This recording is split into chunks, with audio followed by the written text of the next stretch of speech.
Welcome back for part 2, electric fields. So the first idea is that we can create an electric field based off of the charge that exists and then how close everything is to that charge. So whenever we talk about an electric field, we're going to assume that we're putting a standard charge in that field. And when we place a standard charge in the field, we assume that that standard charge is positive. Now, this is a weird convention. Why did we decide that a standard charge is positive? It was just a random selection, to be perfectly honest. It turns out that as we discovered more, we realized that when electricity is happening, what's actually happening is it's the electrons moving. So actually the thing that moves is the negative part.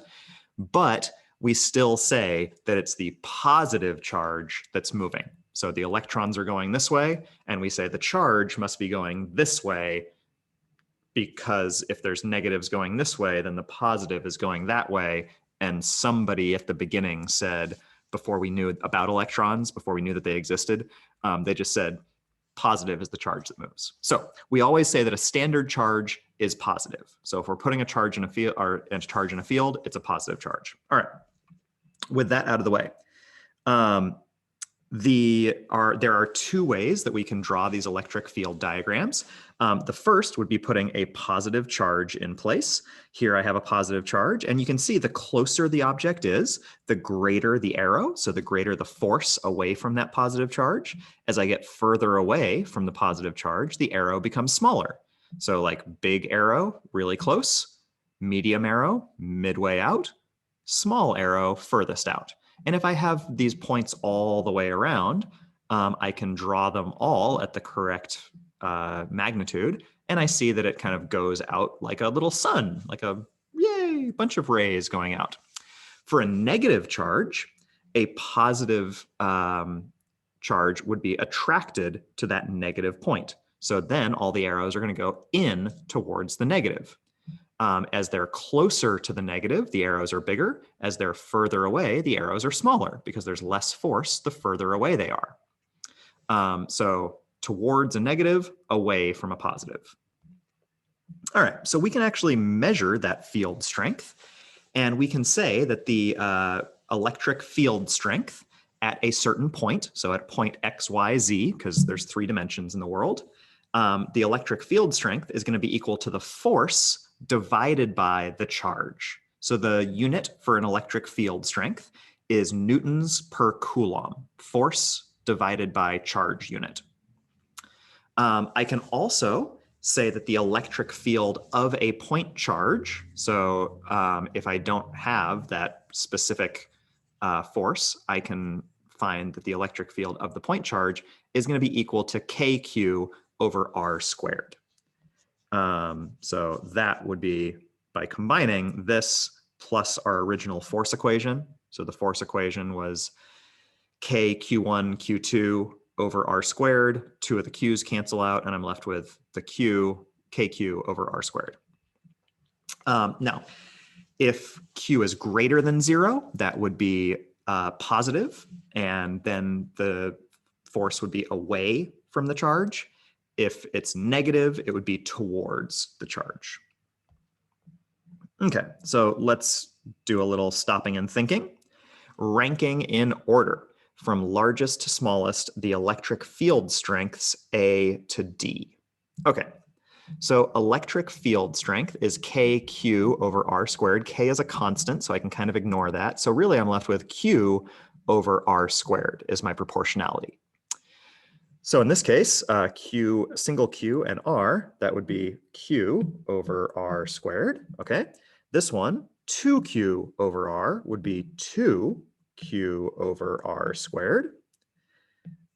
This one is q over q and 2r, so that would be q over 2r squared, which is equal to q over 4r squared. And this one, 2r over 2q, would be 2q over 2r squared, which is going to be equal to 2q over 4r squared or 1/2 q over r squared. So this one would be 1/4. Okay, so from largest to smallest, that one is the largest. So it's going to be E sub b is going to be the biggest. And then this one is non-fractional. So that would be E sub a. And then 1/2 is bigger than 1/4. So that would be E sub d. And then E sub c is the smallest because it's a great distance with a small charge. All right, there's my ranking. Nice. So I can also set up two charges near each other. And when I have two charges near each other, I call it a dipole, a positive and a negative charge that are close to each other. So I can find the field near a dipole, but just as a general rule, here's kind of what a dipole would look like. So I have a positive and a negative.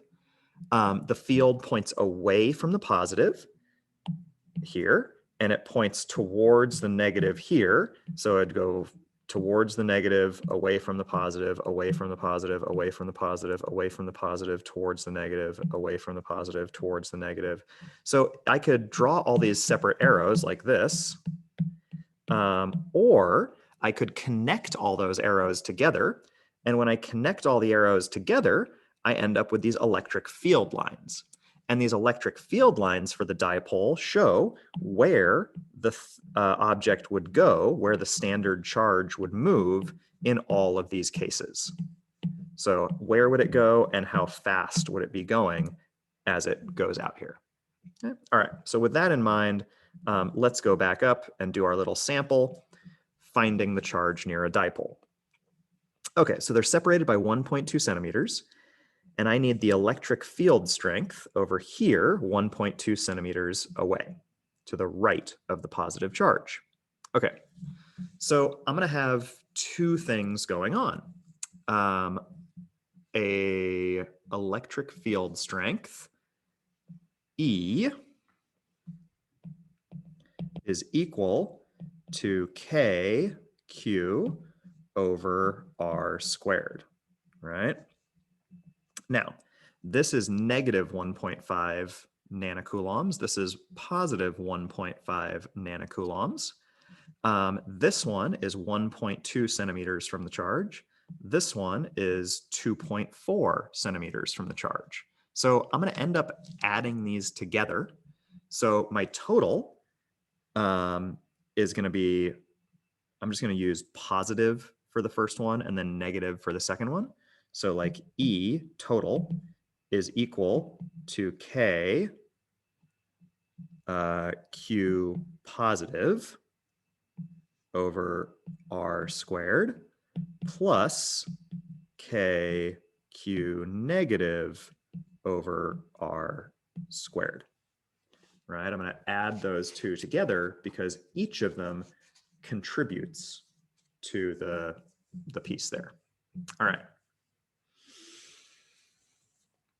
So when this is going to be some kind of gnarly math, but I think I could pull the k out and just have the k separate. And that way I just do q over r squared for each one because there's a k on both sides. So equals 9 times 10 to the negative 9th. Oh, you know what? I'm not going to because I see something happening.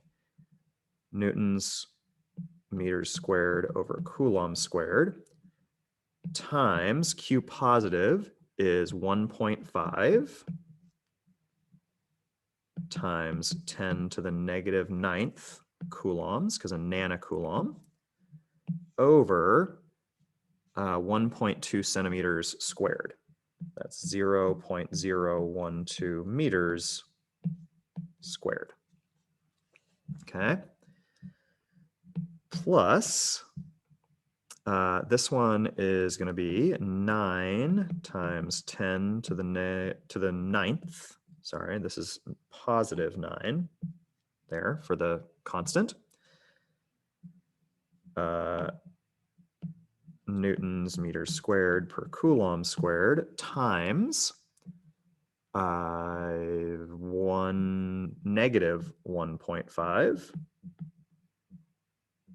times 10 to the negative 9th coulombs, all of it over 0.024 meters squared, right? Because I'm twice as far away. Okay. So the times 10 to the positive 9th and negative 9th, they're going to cancel. Positive 9th and negative 9th, they're going to cancel. That leaves me with 9 times 1.5, 13.5 over 0.012 squared.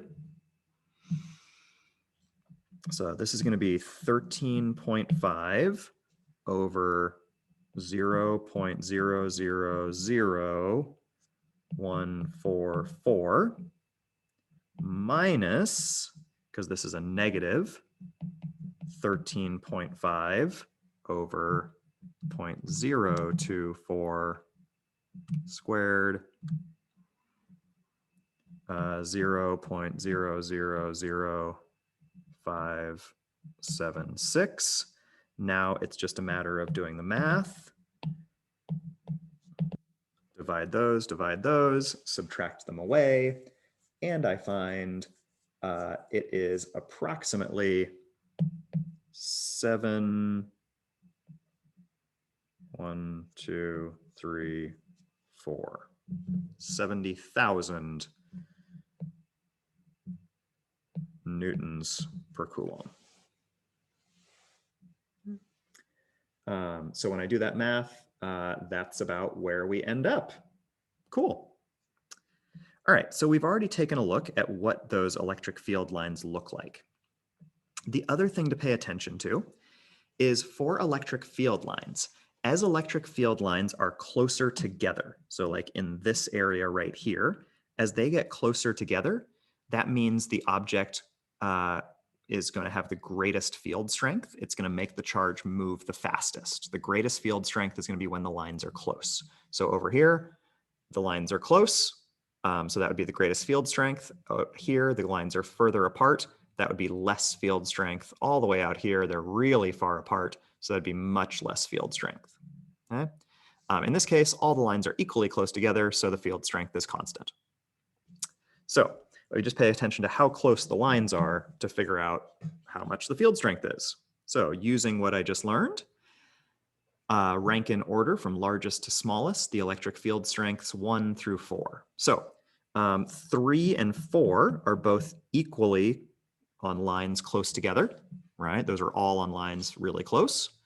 2 is next furthest out, and then 1 is the least furthest or the furthest out.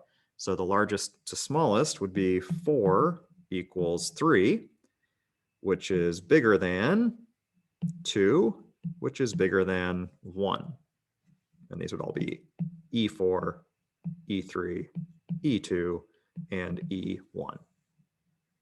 Cool.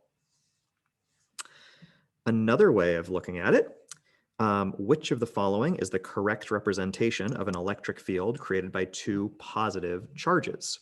Okay, so positive charges is always arrows going out, away. So I'm going to do charges going away from both. And the one that has the the arrows going out and away, because the positive charge would be repelled from a positive, is C, that one there. Now, this might be a great time to go and play that little electric field hockey game that I've posted for you. It's a really nice simulation, and you can see where the standard charge would move if you put various charges in the field to create a field. So I would suggest go and play that game. It gives you a good idea for what the charges should look like, what the field lines look like, and how they kind of work together to create more force close to the charge and less force far away. All right, conductors and electric fields. So in a conductor, on that conductor, the electric field is going to be perpendicular to the side of that conductor. So here I have a conductor, and I can note that the field lines are perpendicular at all times to the side of that conductor. And what that means is as I get closer to the pointed end, the field lines get closer together. So the the field is strongest at the pointed end over here of this conductor. I also know that within the conductor itself, there are no field lines. So within the conductor, there is 0 electric field strength. Even if there's like an open space inside of the conductor, it has 0 electric field strength inside of it. So if there's a hole in the conductor or a void in there, there's still 0 electric field. All right. Forces and torque in the electric field. The force is equal to the charge times the electric field. So you can find the force or the torque by saying F equals QE. That is just a modification of our previous, where was our previous one? There you go. So our previous one was E equals F over Q. Now I can just modify to F equals QE. All right. Couple pieces left. So finding the force on an electron. Under normal circumstances, the Earth's electric field outdoors near ground level is uniform, about 100 newtons per coulomb, directed down. What is the electric force on a free electron in the atmosphere? What acceleration does this force cause? Okay, so first, what is the electric force? Well, F equals QE. I know that the E, field strength, is 100 newtons per coulomb. F equals the Q on an electron was 1.60 times 10 to the negative 19th Newton? No, charge, coulombs. Coulombs times 100 newtons per coulomb, giving me a total force of 1.60 times 10 to the negative 17th newtons. Okay, so not that much force, right? Very, very little force. Now, what's the acceleration does this force cause? Well, I know that F equals ma, or A equals F over m. So I have a force, which is 1.60 times 10 to the negative 17th newtons over the mass of an electron. Ooh. Okay, so mass of an electron is itty bitty small. It was listed over here, 9.11 times 10 to the negative 31 kilograms. 9.11 times 10 to the negative 31 kilograms. Okay, so 1.6 over 9.11 is 0.175, 0.175 times 10 to the positive 14th, make that 1.75 times 10 to the 13th meters per second squared. So crazy high acceleration. Very, very small force, but intensely large acceleration down, right? Directed down. But the field strength, that would be for a positive charge, is pushing down. So the electron would end up going up, right? Because the field strength is down and the electron is a negative charge, so it would go the opposite direction. So that seems like kind of a weird, insane number, but when we're dealing with electrons and subatomic particles, all of our numbers are kind of crazy.